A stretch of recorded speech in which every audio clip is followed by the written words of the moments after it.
Good afternoon. Good afternoon. Thank you for coming. This afternoon, the subject of our lesson is motivation and affect. I think really there probably isn't a topic in education that's more important for you than motivation, because we all know that we have a lot of students, certainly by the time they're in the 4th or 5th grade, who we talk about by saying, well, they can, but they won't.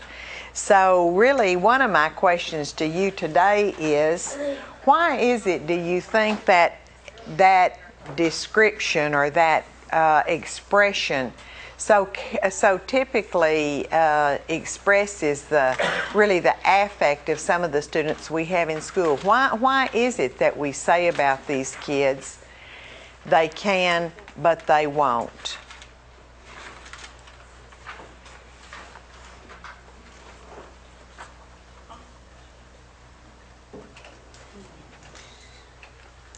What does this mean? If someone can do something, if it's an easy task for them to perform, but they won't do it anyway, we have to question what's going on there. And part of the problem, I believe you're right about, maybe not all of it, but at least part of the problem relates to the fact that sometimes they are not motivated to do so. They do not believe that performing this activity you want them to perform is going to have a worthwhile payoff for them at the end. I want to tell you a story along this line about one of my children who was in high school. And of course, I had 2 boys, and they were in high school at the same time, and all I did was laundry. I did laundry. I washed it, I folded, I sprayed it, I washed it, I hung it. I picked it up out of the floor, but all I did was laundry. So I decided one day that I was going to teach my 16-year-old to do his own laundry. That seems like a reasonable request for a 16-year-old, doesn't it? I mean, wouldn't you think that most 16-year-olds who can read and write could probably operate a Kenmore washer? So I said, okay, Pike, today is the day I'm going to teach you to do the laundry. You're going to be responsible now for doing your own laundry. He said, what? I said, I'm going to show you how to wash your clothes. He said, what are you talking about? I said, well, get your dirty clothes and follow me. This is real easy. You're not going to mind it. And this way, you'll be totally independent. You can have whatever you want to wear clean whenever you want to wear it. He said, I have plenty of clothes now, Mom. I said, well, that's beside the point. You're going to learn, you are going to learn to operate this washing machine anyway. So he schlepped along behind me into the utility room, and I'm trying to be very enthusiastic and upbeat and sell him on the many merits of being able to wash his own clothes. And I said, well, the first thing you do is you sort the lights from the darks. He said, what do you mean light and dark? I said, well, the ones that are light colored. Well, I said, well, let me show you. Let's take these whites, for example, right here. And the first thing you do is that you have to look for dirty spots. And by this time, he's rolling his eyes. So I said, you spray them like this and put them in the laundry like this. And I said, he said, how can you expect me to do this? I have no idea how to do this. What are you talking about? Why are you doing this to me? This is stupid. I said, so you can learn to do the laundry and I don't have to stop. Oh, well, of course, it took 30 minutes to get one load of laundry started. I thought by this time I could have washed them, dried them, folded them up, hung them, and put them back in his closet. But anyway, after a few sessions of trying to teach him how to run the washing machine himself, I concluded that this was just a task he simply couldn't learn to do. So, as most mothers do who get beat down by the system, I went on back to doing the laundry for him myself rather than fight about it. It was easier to do it myself than to argue about the laundry. And about a week later, I heard a huge commotion going on in my backyard. And I looked out, and my entire backyard looked like a junkyard. There were more used cars. I thought they had started one of those car theft rings where they steal them and send them to Mexico. I went flying out the back door. I said, "What's going on here?" Some kid I never saw before in my life said, "Oh, well, we've all brought our cars over here for Pike to work on." There were dashboards, side panels, body parts to cars spread all over my entire backyard.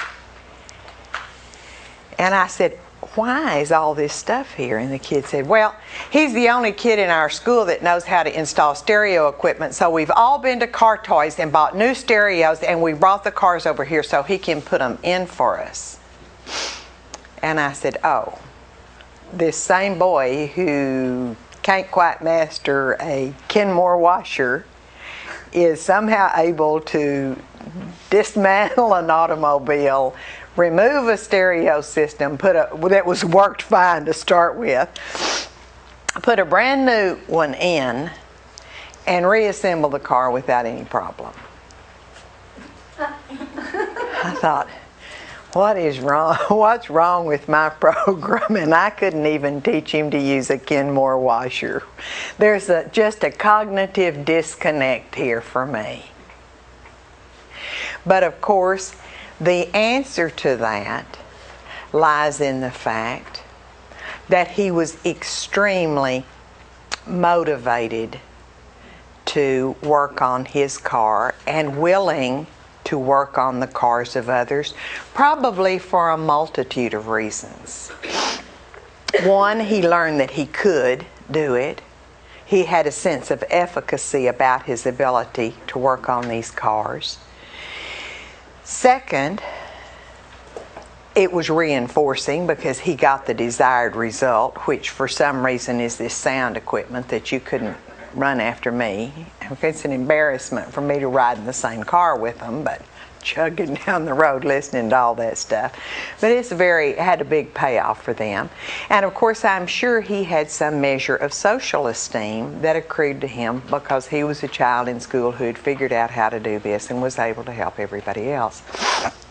But all of that went together into a package that made him decide at that point in time installing stereo equipment in cars is a worthwhile activity for me to engage in. And really and truly, running a Kenmore washer and dryer just doesn't have the same payoff for me, and I'm not going to do it. I'm going to refuse to do it whether I really am capable of learning to do that or not. I'm not going to do it. So you say to me, what on earth does that have to do with my kids in the 4th grade? And what I'm telling you today is that has everything in the world to do with your kids in the 4th grade. Because if you teach children who are in the intermediate to upper grades in school, what you're going to find is that for a whole variety of reasons, many of which we'll be talking about today, these youngsters can conceivably meet the expectations that you detail for them in a learning environment. But for whatever reasons, they've made an arbitrary decision on the front end that they're not going to do it. And until and unless you change their motivational set and their decisioning process that they've gone through, you're going to continue to have these children sit in your room day after day who deep down inside you feel could probably do everything that you need for them to do. But they won't do it. They won't take a chance on doing it. So the question becomes, why will these children not do that thing that it is you want them to do? So the subject of Chapter 9 is enhancing motivation and affect. What can we do as teachers to increase the probability that the students in our classroom are going to do what we need them to do when we need them to do it? When we talk about motivation, we're really talking about, in this case, the desire students have to succeed in school. what it is about the task or activity or payoff or their own internal constructs that make them want to perform these expectations that we have for them to perform. Affect, on the other hand, refers to the student's emotional mood, his personal feelings, or sort of the demeanor he exhibits around these activities. When we talk about motivation, we talk about two primary forms of motivation. One is intrinsic motivation. And when we talk about intrinsic motivation, we are really talking about the extent to which a student is likely to perform an academic task just because he's curious to know what the outcome is, or he wants to succeed and have the benefits that accrue to a person in the system. You know, we really have make achieving, high achieving, a very rewarding experience for kids in school. So sometimes they just learn the innate desire to succeed, and they're willing to perform in order to succeed. Or they want to make a contribution, they want to be a part of a group, and they want to fit in. And the way they do that is by achieving in school. But for some reason that is either inherent in the child or inherent in the system, the child behaves as we want to because internally he thinks it's important and there's a payoff for him in doing so. Extrinsic motivation, on the other hand, refers to participation in an activity based on the fact that there's an expected external reward or consequential event that is going to accrue to a child. Now, sometimes intrinsic and extrinsic motivation become very difficult to distinguish one from another. For example, how many of you in here think it's important for you to earn an A? Well, how would you feel if I told you it wasn't? That probably nobody will ever know you made an A in here except me and your mother. If she still pays your tuition, if she doesn't pay your tuition, she may not even know. What if I told you that it probably would make absolutely no difference in your future ability to get a job if you made a C? Lee? I don't think it would matter to me because I want to do it for me. You want to do it for you. But what I'm telling you is it doesn't make any difference to you. But you can't tell me that. I can't tell you that because lifelong participation in a system has told you, if I get this external reward out here, this A, my teacher's going to like me, my mother's going to like me, I'm going to be smart, I'm going to be recognized, I'm going to get the bumper sticker that says straight A student. All of these things are going to accrue to me. You have participated in a system for so long that you have internalized this as a personal objective. So many of you are willing to do things, complain, whine, snort, carry on. Oh, the things they make me do. I have to do this. I have this stupidest thing I've ever seen in my life. I don't know what. Blah, blah, blah. You don't have to really do any of those things. But you're willing to do them because along the line somewhere, somebody has convinced you, or you have convinced yourself that you're able to do this and good things will accrue to you if you do it. So even though the A is really an extrinsic motivator, it's really a social thing, social event that follows, or a bumper sticker that says that I'm a straight A student, or whatever the things are that you get. Some of these are very extrinsic in nature, but you have learned that they're very important.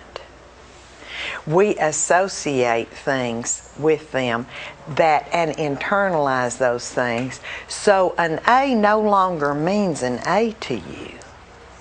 An A represents that you're a good person and you're approved by the teacher and you're all of these kinds of things. So as a student, many of you who think it's very important to earn A's do so not based on the rational fact that anything different is going to happen in your life if you get an A than if you get a C, because nothing different is going to happen. You'll be just as certified to teach if you make a C as if you make an A. Nevertheless, it's important for you to make an A anyway. The truth is, kids who are underachievers didn't buy into that. They didn't wake up in one day and say,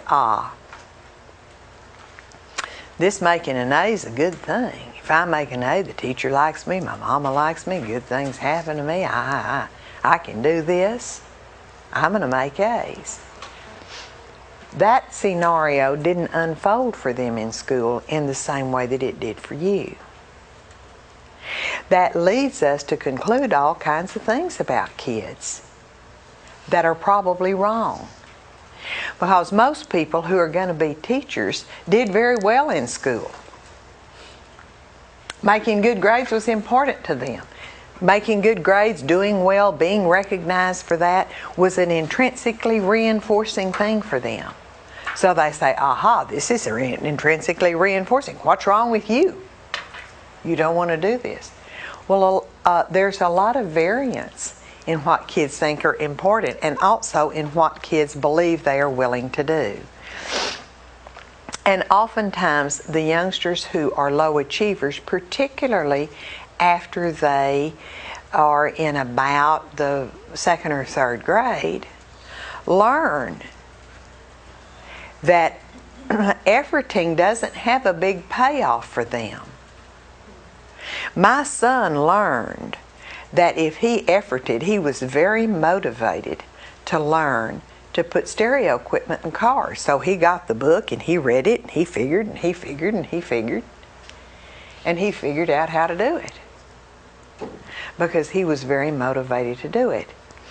And of course, his efforting had a positive payoff. After he efforted, he was successful.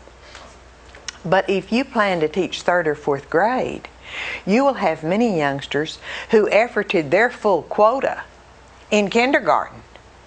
They efforted and efforted and efforted in kindergarten and first grade, and they said, there's no payoff in this for me. I'm not efforting anymore. Efforting sucks. Why effort? It's a lot easier to just lap along and get by. Forget this efforting. There's another little issue about efforting. What happens to the child who efforts and is unsuccessful? What happens then? Huh? You quit. There's not very much of a payoff, is there? Not only that, what do you tell yourself when you try really hard and you're unsuccessful? What kind of a message does that send you about yourself? This is an important part, and I want you to think about it. Because the most damning thing to your self-esteem is efforting, which then results in failure. Because if you try the very best that you can and you're still unsuccessful, you have to attribute that lack of success to some internal variable. Like maybe I'm not smart enough, maybe I'm not as capable as somebody else, maybe I'm not as good as somebody else. But efforting with failure comes as a terrible expense to a student's self-esteem. Many of you, if you're honest about it, will admit that when we had our first test in here, you said to your best friend, you all have all teamed up over here, you to the other one, oh, well, I didn't have time to study for this. I didn't have time. I know I'm going to blow this test. I didn't have time. Well, I went out last night. I had something. I went out. I didn't have time to study. Then you left that test and you thought, well, that wasn't as bad as I thought. I studied real hard and I studied the right things. It wasn't as bad as I thought. But do you say that to your friend? Oh, no. You say, oh, I blew that. I know I failed that test. Why do you do that?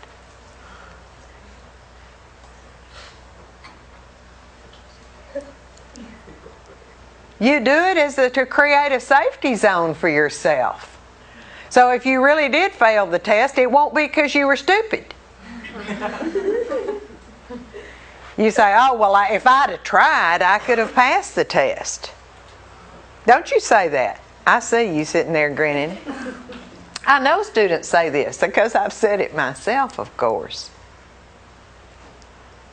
Nobody wants to take a chance on being found out. Who is it? Somebody important, I don't remember who it is, says it's better to be presumed a fool than open your mouth and remove all doubt. So that's kind of a thing that goes along with motivation. Kids will not even admit to efforting for fear that failure and efforting will cast some question upon their worth as an individual. So you have to take this into consideration. Those of you in here who were waving your arm and flapping up and down and arguing with me about the importance of an A are willing to effort for an A because experience has taught you that the payoff will not be loss of self-esteem, but the payoff will be validation of self-esteem. You'll get that A and say, oh, well, bam, am I smart or what? That's what we say to ourselves. So all of this process goes into the decision of whether a child decides he or she is going to effort or try to meet your expectations or not. There's another factor. Sometimes we're just not willing to do what it takes. You know, what it takes for you to make an A in here might be different than what it takes for somebody less capable to make an A in here. I remember when I first went away to college, I went with another girl, several other girls my age, but one of them had a struggle in school. I think she had a hard time in school. And we went to college that first summer. We took English and biology. It's 1,000 wonders I passed anything. We were so bad. I won't go into all the details on that, but we were so bad. And I went with my friend Ellen, and she was real smart and didn't do anything, just showed up and took the test. And besides that, I think I took biology and English, and she took art and PE or something, She was just trying to get enough hours to get married, which she ultimately did. But anyway, I was trying to party with her over here and compete with the other one over here that wasn't quite as bright as Ellen in subjects that were 3 times harder. Anyway, at the end of the summer, somehow we all eked out a C in everything we'd taken, and believe me, that was good enough for me. I didn't have that. I didn't have to make an A in everything at that point in my life. So I was happy with my C in biology and English because it allowed me to go on to college and join a sorority, which was really my motivating factor. But anyhow, I realized at the end of that summer, if I had have had to work as hard to pass as this other girl, I would have never done it. I'd have had to have been a waitress or something else in my lifetime because I wouldn't have efforted that hard. A task doesn't require the same thing for everybody. So you may be asking a child to work multiplication tables, which are relatively easy for most third graders, but extremely complex and difficult and challenging for other third graders, and also much more time consuming and much more difficult. So there's a ratio there of how, even if we feel that we can do something and we want to do something, how much effort does it take? The other thing is not only how much effort does it take, but how distasteful is that effort for us? How much do we dislike the task at hand? Probably doing the laundry wasn't particularly difficult for Pike, but it was just such a distasteful job. He just didn't want to do it and didn't see any need for it. So how many of you in here like math? Working math equations for you probably wouldn't be the same as working math equations for somebody who really doesn't like math at all. That's what being music would be like for me. If I had to take piano lessons, I'd just have to shoot myself right now and get out of my misery. I'm not good at it. I hate it. I can't do it. And so I have a sense of learned helplessness about that activity, that I won't be able to do it. But all of these things come into motivation. And motivation is a very complicated thing. We say, oh, well, motivation, it's the desire to succeed at school. Now, isn't that a nice, clean, tie that up definition? But that desire to succeed in school, or that motivation, is based on your perceptions of the task. How unpleasant it is, how difficult it is for you to do. How do you feel about doing that task in the first place? Second of all, is based on your sense of self-efficacy about that task. Do you really think if you effort that you will be successful? There are some things I could tell you that you would be able to do. Like if I told you, for example, how many of you would like to go on a spaceship? Nobody? I knew that. What if I told you you could just get in your car at the end of the day and go to NASA and sign up for the next manned space flight? You probably wouldn't deviate from your usual path home, would you? Why? You probably really don't believe if you went to NASA they'd let you go on the next trip to the moon, do you?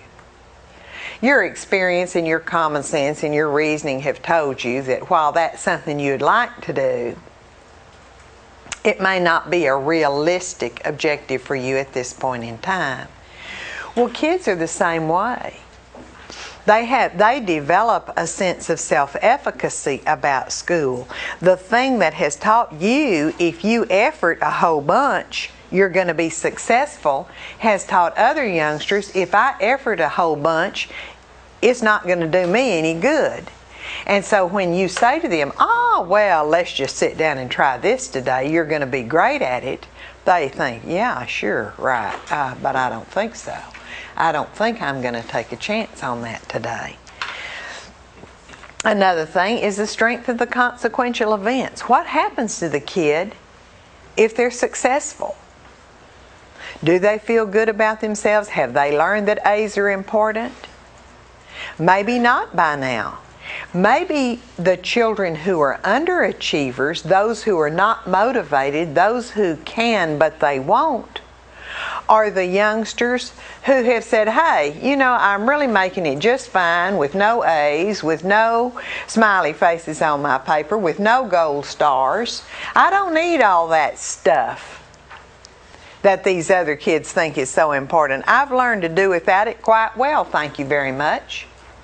So just take those gold stars and shove them, if you will. Sometimes for these youngsters, we have to structure other consequential events. We have to create artificial or extrinsic consequential events that may be motivating enough so that they will effort enough, because we have to break that pattern of failure. Nothing succeeds like success in terms of motivating students at school. So until we have all of these things in place, the child is not going to be willing to take a chance on doing a task. Some of the preconditions that you can do to ensure, at least increase the probability that a student is motivated to achieve in school, is first of all to create a well-structured, well-organized classroom environment. It is very important for students to feel that they are welcome and necessary members of your group, that they're accepted, that they have a positive contribution to make. Many times children have a sense. We've talked before, and we did last week, about cooperative learning. There's a great deal of overlap between cooperative learning and motivation, because cooperative learning is one of the things that we use to motivate kids to participate who may not be enthusiastic participators. But in any event, we talked last time about the fact that some members in the group may not be inclined to participate and may let the other group members do all of the work. Well, one reason might be because they're lazy or whatever, but one reason might be because they think they can't do it as well as someone else. So it is important for us to build a sense of community and emphasize the importance of each contributor. And if you're having difficulty with that, or particularly if you have a child who's misbehaving, I've mentioned this before, try to find an opportunity to say 2 or 3 positive things about that student every day, and see if you can increase his sense of positive feelings about membership in the class and the group. Another thing is to elicit positive peer support. There are a number of activities you can do for this. One of them is talked about in your book, the hot seat activity, where kids take turns getting in the hot seat. And you don't have to do them all at one time, but let kids take turns about being in the hot seat and having their peers think of all the nice things they can say about them. We have suggestion boxes and all kinds of things we can do that follow up on this basic idea of communicating to each child in the classroom how important he is and what his good qualities are. We need to practice using statements that promote acceptance all of the time, and certainly from the time children are in early childhood education right on up through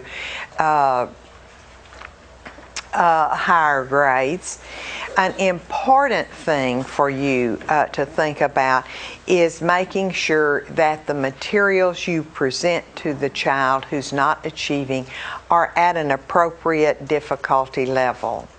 A child is not likely to be able to engage in an activity if he doesn't have the requisite skills. Even if he is theoretically capable of doing that activity, you need to make certain that the student has the requisite skills to do so, because if they are provided with information that is too easy, of course they're likely to lose interest in it and become bored. But on the other hand, if the material is consistently too difficult, they will lose their persistence or their task commitment, and they will fail to effort toward this until they master the objective.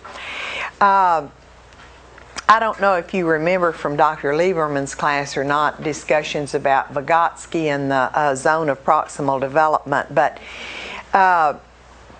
Vygotsky is a theorist that's a little bit different than Piaget, in that Piaget believes when you reach the developmental level, learning will occur. But Vygotsky, on the other hand, believes that if you learn, then it propels you to the next level of development. And he observed in his research that youngsters are able to perform tasks with assistance, with peer and authority assistance, that they are not able to at a higher level that they are not able to master on their own, but that when they have practice, guided practice or practice with assistance, you see, then that learning how to do it with assistance will propel them to the next level of development. So all, according to Vygotsky, and I think certainly which is a reasonable assumption for us in here, the level at which we orient instruction for children is at their challenge level, the level where they can do it, but it's effortful and may require some assistance. And then when they master the instruction at that level, then with rehearsal they become independent learners and able to move to the next developmental level.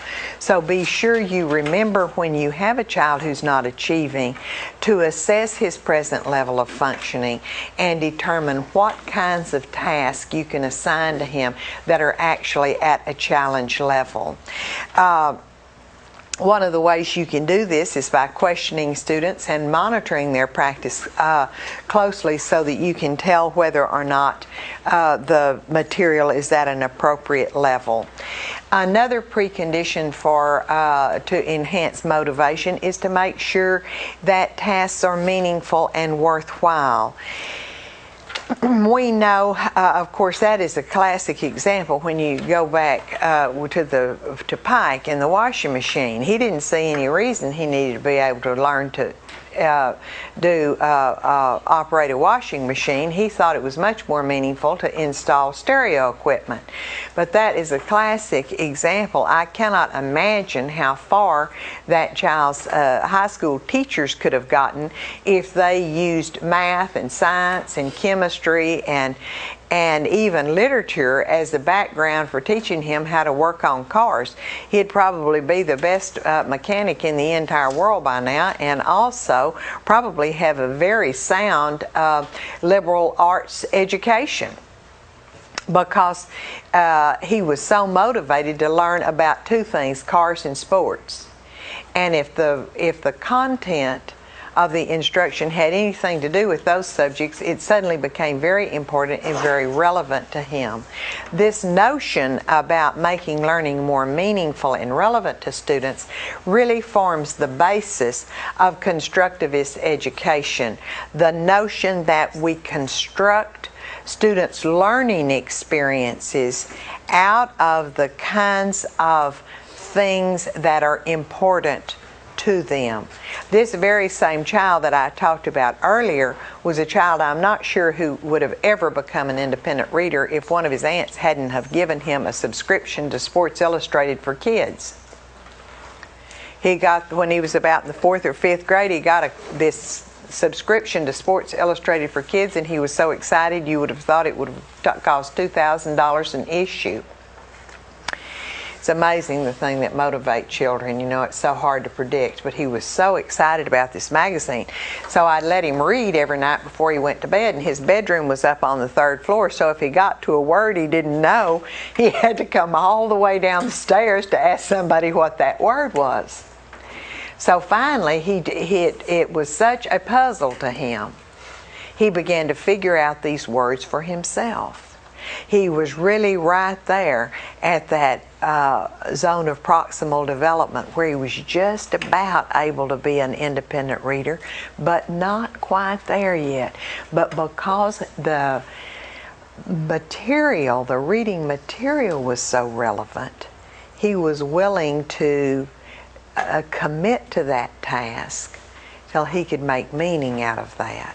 So this says for you as a 2nd or 3rd grade teacher, if you want your kids to learn map reading skills, you'll be much better off to let them try to use a map to determine the directions of how to get to Disney World as opposed to Disneyland and see which one is the farthest, rather than probably have them go to Washington, D.C. and see the Lincoln Memorial. They're likely to be much more motivated to use map skills if they think that someday it can get them to Disneyland. we have a real shortfall in this area related to a lot of our arts and science activities. Can you imagine how much more meaningful Romeo and Juliet would be to teenagers if it could be interpreted as a modern day love story? Because they all think they're in love anyway. Right? They did remake it. Huh? They did remake it with Leonardo DiCaprio. Yeah, I know it. Wasn't it wonderful? I wish Miss Turk could have seen it. I might have had a greater appreciation for Shakespeare today. As it was, I thought, why are they making me do this? And the truth is, Shakespeare's the greatest psychologist probably in the entire world. You know, he identified most problems in family dynamics hundreds of years ago, whenever it was he was rolling around over there. I mean, the 17th century, about? I don't know. Hope nobody in literature is watching this. But in any event, keep in mind constructivist education, because if you're teaching children map reading skills, it doesn't matter where they're planning to go. If you're teaching them budgeting skills, it doesn't matter where they need to go. Closely associated to constructivism is the notion of integrating basic skills into a cohesive group. You could plan a trip to Disneyland that involved budgeting, reading, social studies. I'm sure you could get science in there some way. But there are all kinds of things you could do in an integrated unit on Disneyland that would be meaningful for teaching, and meaningful and motivating for teaching students basic skills. When they told Pike he had to read in school, well, he said, oh, okay, how much is the least amount I can do to get by? And therefore, he was not an independent reader by the time he was in the 4th grade. You know, he made okay grades in reading. I don't remember what they were, but enough to get by, certainly. But I thought, my goodness, is this kid ever going to learn to read out of the textbook? And sure enough, it was Sports Illustrated for Kids that did it. But bear in mind those things when you have students in your classroom who are unmotivated, because you will have many. And they will be the students who are not on task. And when they're not on task, several other things can be happening, and most of them are bad. They're disrupting the others, taking them off task. They're sharpening their pencil and walking around and making you crazy. The best they can do is go to sleep. We have students in middle schools all over the place who have made a tacit arrangement with their teacher. If you don't bother me, I won't bother you. They have trained themselves to sleep all day and stay up all night. So they go to school in the morning, go to their first period class. It's bedtime for them. They put their heads on their desk and sleep till the bell rings. Then they get up, go to the next class, put their heads on their desk and sleep till the bell rings. They've made this arrangement with the school. You don't bother me, I won't bother you. But and of course they maintain that arrangement till they're 16, and then they quit going to school. And that's going to be the prevailing pattern with someone, with some of these youngsters, if someone doesn't break that pattern and motivate them to once more take a chance on attempting, efforting in school, and do so in a way that will result in their being successful.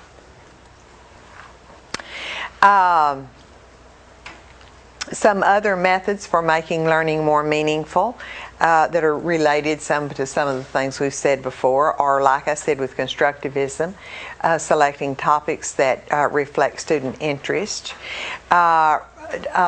rotate the content being studied to local issues or problems that are familiar and important to students. There are lots of things in the news right now. I'll give you an example of this. One time I went to observe an intern. I nearly died in the 3rd grade. Oh, this is the worst lesson. This man was teaching at a ghetto school, and he was teaching how to write a paragraph, and the subject that he was using was the Three Little Pigs. Well, kids have outgrown the Three Little Pigs in kindergarten, or at first grade at the latest. If you still have Three Little Pigs and you're not teaching kindergarten, get rid of it. And I mean, these kids were climbing all over the walls. I mean, they were hanging from the ceilings. I could just barely sit in there and watch this lesson. I was about to have heart palpitations. And I looked over there. This was when Akeem Olajuwon was King Kong, you know. And I looked over there and I saw a newspaper with Olajuwon had broken some record. And I mean, there was about a life-size picture of Olajuwon over there in the sports section of the news that the teacher had turned the page open to. And I said, wait a minute. And I got up in front of these kids and I said, who do you think this is? I said, I bet nobody in here knows who this is. Well, of course, they thought, who is that stupid white woman? But they were all looking at me. They said, of course we know who that is, you dummy. That's Akeem Olajuwon. I said, you know anything about him? I said, who is he anyway? I said, he's the basketball player for the Houston Rockets. This woman's a nutcase, you know. I didn't care if they thought I was stupid, as long as they were listening. So I made them generate all the things they knew about Olajuwon. And then I said, what if we were going to write a paragraph about Olajuwon, what would be our topic sentence?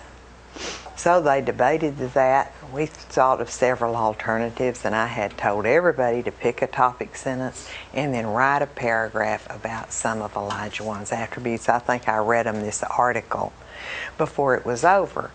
But of course, they had a whole different take on writing an article, writing a paragraph, because they were interested in Olajuwon. They thought he was King Kong, you know. He ruled in basketball, and these kids thought basketball was the most interesting thing in the world, and so they were fascinated by this.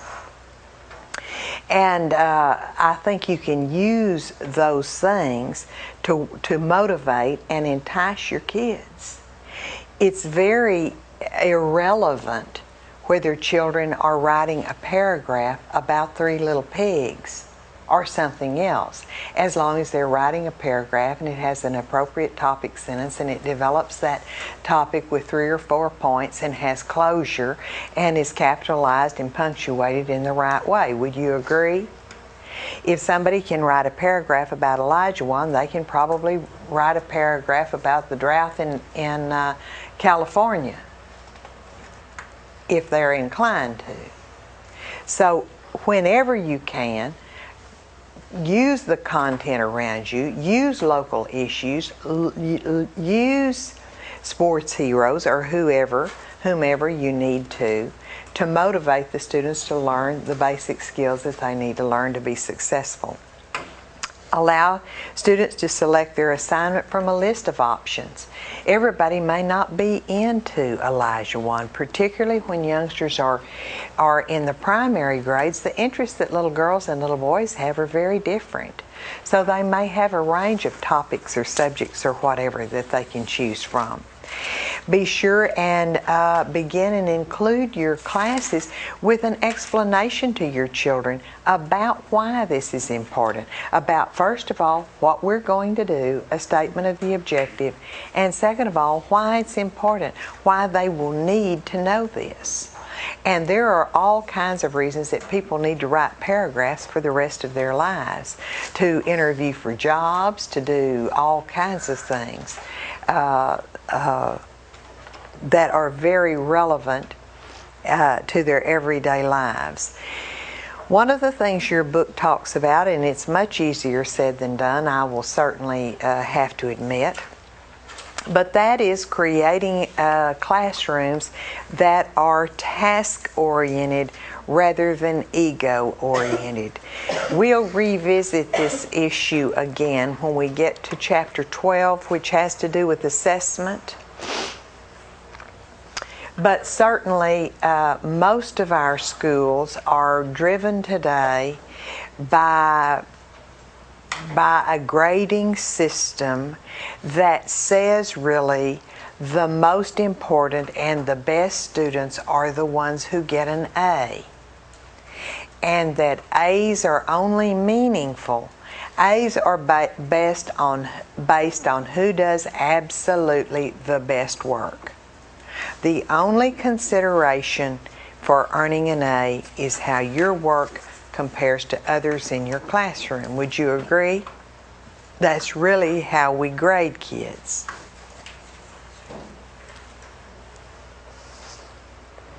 So, the question comes, how do we change this? Because a system that says only a few people are eligible for the reinforcers is one that says by definition the rest of you aren't going to be very successful. No matter how hard you try, if you don't get an A, if you're not the best, you're not successful.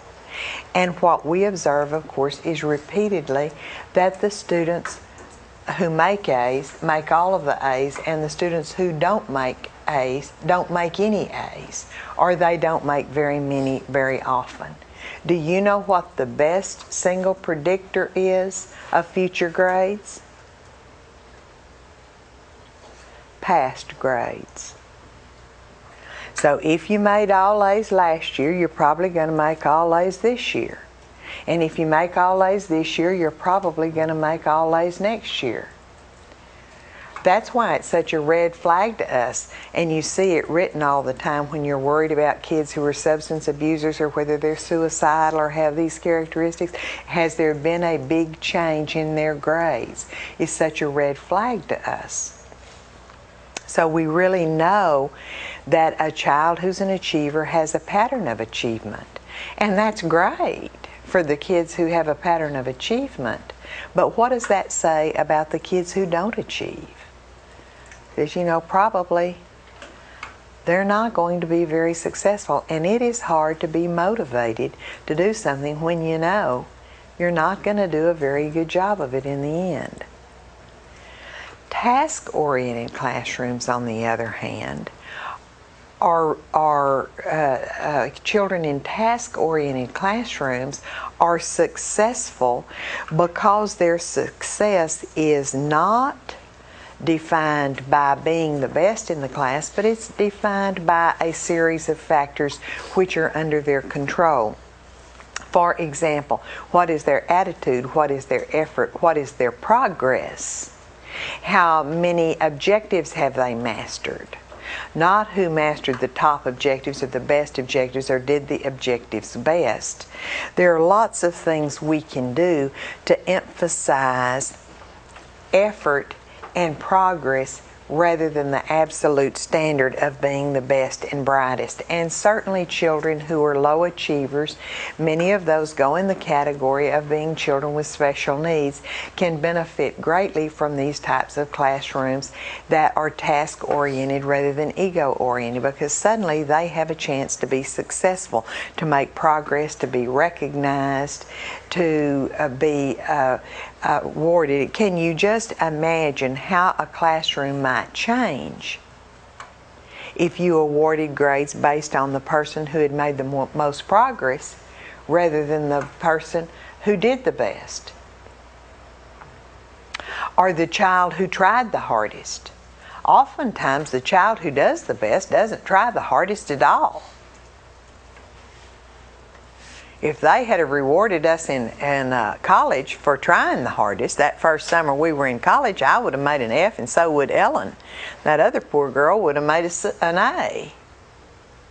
She studied all day every day and all night every night, while Ellen and I were at the student union, like sneaking beer in the dorm or something. We certainly weren't studying biology and English, I can tell you that. So the student who works the hardest and tries the hardest, we don't offer reward with anything. And some of those things we can't control as teachers because we're required by the district to grade in certain ways, but some of those things we can. We can have individual competitions and reward group achievements and things, in addition to the fact that we have to assign grades. So we do have some control over these things. I talked a little bit earlier to you about self-esteem, but I do think that probably self-esteem issues are the very most important thing that we have to deal with children in school. I used to say when my children were little, if I send them to school and they'll just send them home with a straight A report card and a grin from ear to ear, I'll be perfectly happy. Because deep down inside, I really know that if a student can read, they can learn anything they need to know on their own. In the very same way that Pike learned how to install stereo equipment. I guarantee you he didn't learn it from me. I barely know how to play the radio. Everything is written, and particularly now in this day of internet access, you can learn how to build a bomb, they say. Now, I don't know, I haven't made any efforts to build any bombs in my bathroom, but I've heard that before. And I know that just about everything else that I'm interested in, I can find out what to do on the internet. Most recently, I found out how to authenticate Audubon prints. Who'd have thunk it? But you can learn anything on the internet. But it's very important that children can read to attain that information, and that they have the sense of efficacy that says, hey, I'm smart, I can figure this out on my own. So I think it's very important for us to work over the long haul on students' self-esteem, or really that general area, their feelings of worth, whatever you want to call it, but certainly that term we use for the regard with which individuals hold themselves, because we know that when a student feels good about himself and about who he is, he will tend to be more successful in learning. And we also know that low self-esteem has some damning characteristics for youngsters, and one of those is that the single a common factor that we've been able to identify in youngsters who have substance abuse problems is the fact that they have low self-esteem. So it's very important. I think in school we tend to denigrate children sometimes and use sarcasm and use condescending remarks that really whittle away at their self-esteem just a little bit at a time. And what is left by the time a child gets out of school is a child who really doesn't feel very good about himself. And I think it's extremely important that we use success experiences in school and structure our classrooms in such a way that youngsters are developing as many positive feelings as possible about who they are and about how they feel about themselves and how empowered they feel about being able to master the expectations that they meet in school as well as in life. Certainly, some students with disabilities we know have reported that they have higher self-esteem when they're in classrooms with other youngsters who have disabilities.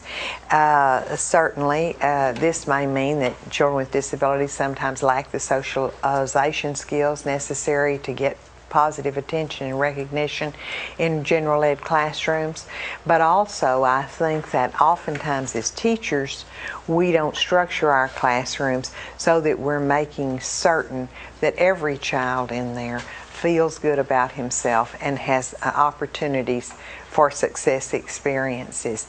And this issue of self-esteem is so critical to success in later life and to the feeling of empowerment that says, oh, I can figure out how to do this, I can learn to do this, I can take care of myself, I can master these things. To enhance self-esteem, certainly we need to promote the feelings of worth and self-efficacy with students.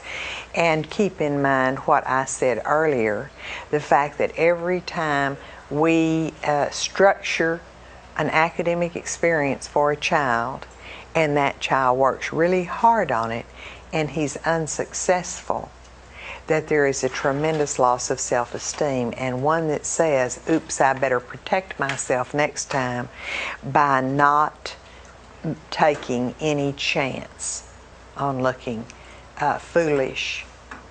I must not take a chance on trying and being identified as a person who can't do it if I try. I just think that is such an important point. Self-efficacy, I guess you know what that word means, but if not, self-efficacy has to do with a person's belief in his or her own ability to perform a specific task. Self-efficacy is a funny thing. You know, if you believe you can, and then if you do, you believe you can. So it's kind of a snowball effect. I'll tell you a little something interesting about that has to do with effective teaching. For years and years and years and years, we looked for all of the things that made effective teachers effective and ineffective teachers ineffective, and so on and so forth. And I have to say that for many years we were really barking up the wrong tree. We were studying a lot of personality characteristics and different things that resulted in a really no net difference. Also, classroom management styles. The truth is, some teachers who are fairly permissive teachers have really pretty focused classrooms where everybody's on task and learning occurs, and then some who are very strict have kids who are feeling good about their learning and are successful and on task and so on and so forth. But in any event, after barking up the wrong tree for many years, in the last 20 or so years, researchers have really begun to identify critical differences in what make good teachers good, and we talked about some of those in here. We talked about the fact that teachers who keep students engaged and use more of their allotted time engaged in learning have higher achievement in their classrooms, that teachers who are better classroom managers do better, are with it, and they exhibit certain very observable constructs when they teach, like transitioning from one subject to a next. But in addition to that, there's another factor. Yes? Is it possible to reverse that low self-esteem in the classroom if they're constantly being bombarded at home with negative comments and a negative attitude? Well, I mean, I don't know the extent to which we can reverse a student's self-esteem about things. Certainly, parental approval and parental recognition is a very, very important thing. We know that. But it isn't something we can do anything about. You can offer parents suggestions about the fact that praise and reward and how important it is and how well you found the child responds to this and that. Even the parent you may need to talk to may not be the one that's there listening. So you may have a limited extent to influence what goes on in a child's home. But one thing you have total control over is what goes on in that student's classroom. And I don't know of anybody that has just wonderful self-esteem about anything. When you put me, I feel pretty good about myself really on a day-to-day basis. I think I'm not, all that bad. Life has told me I can do most of the things I want to, but you can put me in a room full of musicians and I feel like the biggest dope in the world. I mean, I am so bad at music, my own mother wouldn't let me sing in church. I just am bad at music. Any way you look at it, life has told me I am bad at music, and I believe it. And I can live without it.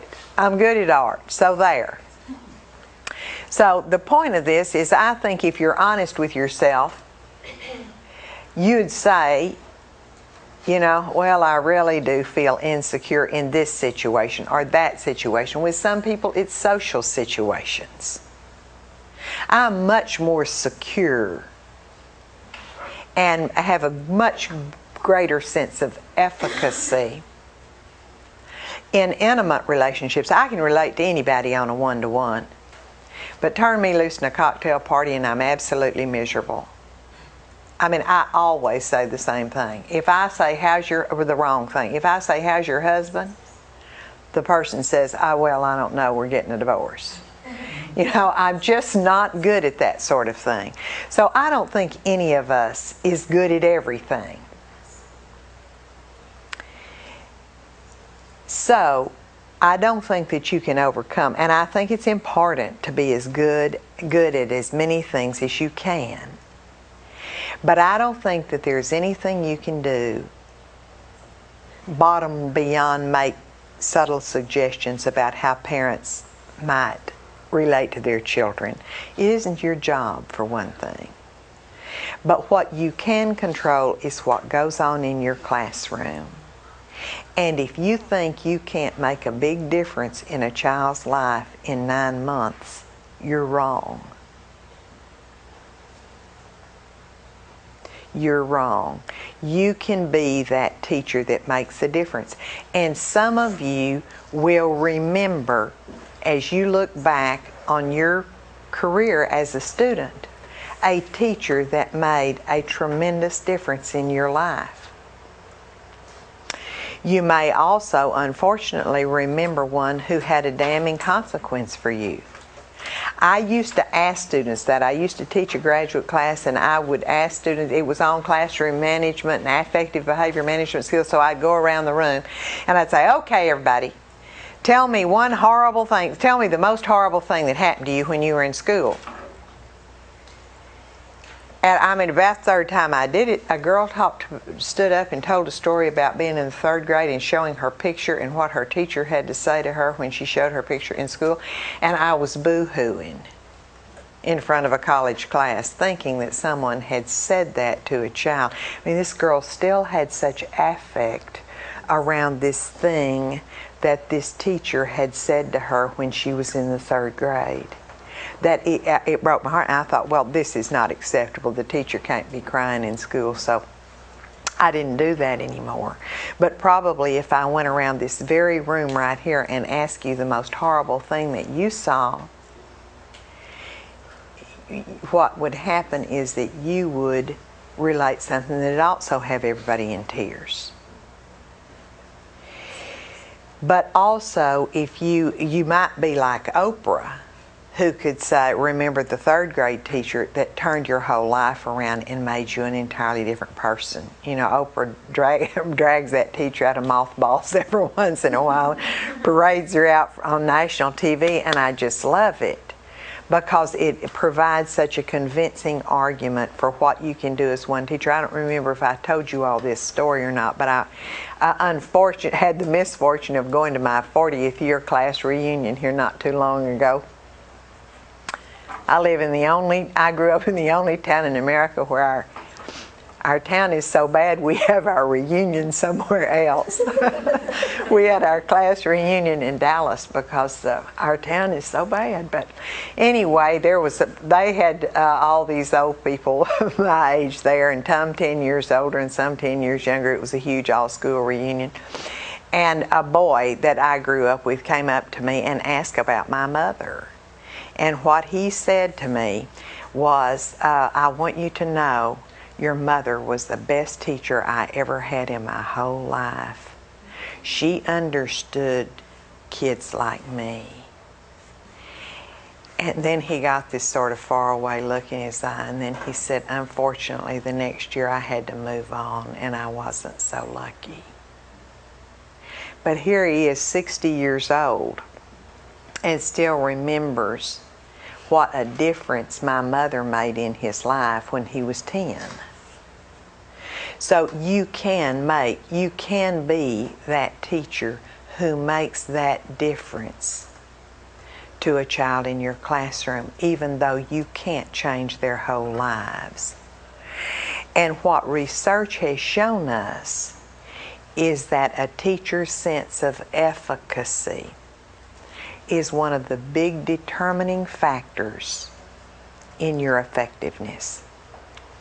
In other words, and you can write this in ink, if you think you can or you think you can't, you're going to be right either way. And that is the sense of self-efficacy. Whether you think you can or you think you can't, you will be right either way. The teacher who thinks he or she can ends up being the teacher who does. And the teacher who believes deep down in that they can't make a difference and they can't do it is going to be the teacher who is unsuccessful. So, all of this is to say that this notion about efficacy is important not only for students, it's important for them to feel that they can, because it will cause them to persist in their tasks. We'll talk more about the relation between not only motivation and affect, but also attention and memory, and how these characteristics all come together to determine whether or not kids are going to do what they're supposed to or not do what they're supposed to. But we'll follow up on that next week. But the child who thinks he can, believes he can, has so much greater commitment to the task because he thinks that everything over the long haul will pay off. And I suppose it's the same with teachers. You know, and I don't really know where teachers are concerned, whether it's the chicken and the egg thing or not. Certainly I think it is with kids. If they have a history of being successful, they believe that everything will pay off for them, and the reverse may be true. You know, if they have a history of not being successful, it's hard to believe that persistence in task is going to pay off. Maybe it's the same with the teachers. Maybe the teachers who are really good believe they can, and so they do.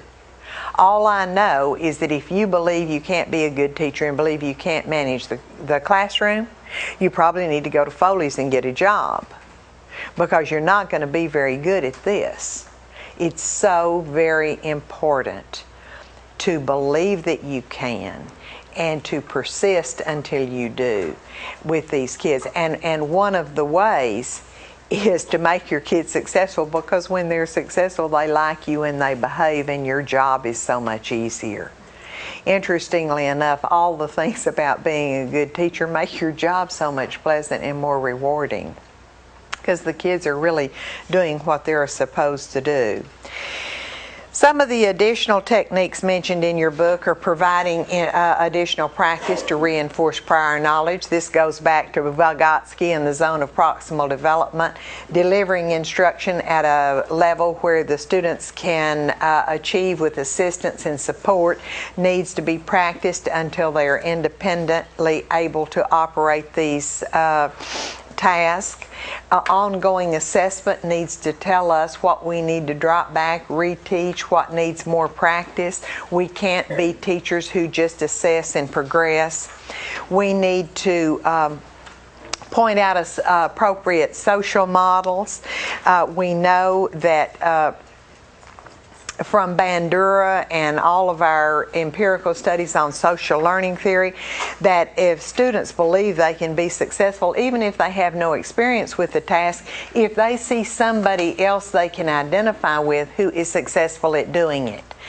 And this is a really important factor. We know advertisers, of course, are past masters at this, finding role models that kids can identify with, who, if they have these tennis shoes, they're successful, or if they behave in these ways or buy these things, they'll be popular or sought after or have girlfriends or whatever. We see this in advertising campaigns all the time. So it's important to point out appropriate social models, to provide positive peer support. And one thing that really we need to mention is counterproductive statements. When we focus on statements that say, oh, this is easy, you can do it. What we're really telling a child is, this is easy, you can do it. If you can't do this, you are really stupid.